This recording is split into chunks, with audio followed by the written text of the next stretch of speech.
Again guys, welcome to Lulheta's Hanging Gardens and Spa sa loob ng Laurelland Farm Resort. Okay, XP90 ng Fuji. Okay, for 11,990 pesos. Hey, sorry naman. Shockproof daw ang camera na yan. Denise, design and features, pop or flop? Okay siya, pop siya sa akin. Yung design niya, very, parang talagang ready siya sa adventure. Yung ganun yung dating niya eh. Kung ma-feel mo siya, very handy, kahit na medyo mabigat, pero handy pa rin naman. Pagdating sa fun factor? Yun na, medyo flop siya sa akin. Okay. For the price of 11,990, pop na siya sa akin. Para sa akin, sa design and feature, pop siya. Kasi ano eh, you have a choice of different colors. Fun factor for me, it's also pop na pop.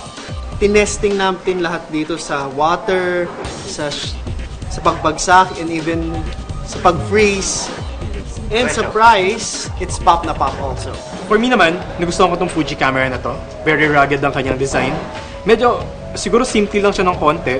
Pero I like the fact na matibay siya. Fun factor, nag-enjoy ako gamitin siya. So sa presyo naman, siguro I guess they can make it a little lower. So medyo flop ako sa presyo. Fujifilm FinePix XP90, ikay nakakuha ng 7 pop points. Kakasakaya rito ang SJ Cam M20. Okay, ito po ang SJ Cam. Pop na pop for me. Kasi ako mahilig ako sa yung handy lang. So madali siyang dalhin and maliit yung cute yung size niya. Okay siya sa akin. Kanina, nag-enjoy ako na habang nasa pool kami. With this, ha? Tsaka budget-friendly siya. Mention ko na. Worth 4,990. Okay siya. So, pag mga barkada trip. For me, it's pop na pop. Kasi, very presentable. Fun factor, it's also a pop. Kasi nga, very flexible. Pwede mo siyang submerge sa tubig. Pwede mo siyang dalihin kahit saan. Pagdating sa presyo? Super, pop na pop. Kasi very affordable eh. Madali mo siyang pag-ipunan. Sa akin, sa design and features, flop siya. Maganda yung kanyang quality, maganda yung kanyang output. Medyo nahirapan ako sa navigation sa kanya. Fun factor, pop. Isa to sa may pinakamagandang output na nakita ko on a budget action camera.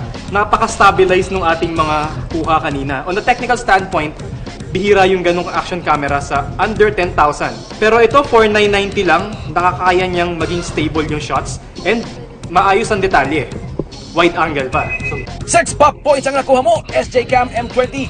Papalagaya rito ang Huawei P9. Design and features, pop na pop siya sa akin. Kanina, sabi ko, very stylish, chic. Nakikisabay siya, hindi siya nagpapaiwan sa mga uso ngayon.